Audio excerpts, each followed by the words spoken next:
கேரட்டை ஜூஸ் போட்டுட்டு மீதம் இருக்கிற சக்கையை வீணாக்காமல் அதில் கட்லெட் எப்படி செய்கிறதுன்னு பார்க்கலாம். 1.5 கப் கேரட் பல்ப் இருக்குது.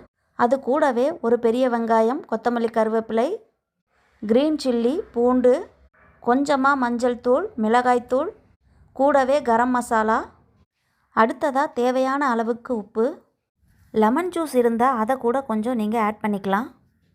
அடுத்ததாக 1/2 கப் அளவுக்கு கடலை மாவு. கடலை மாவுக்கு பதிலாக பொட்டுக்கடலை மாவு இருந்தால் அதை கூட நீங்கள் யூஸ் பண்ணிக்கலாம்.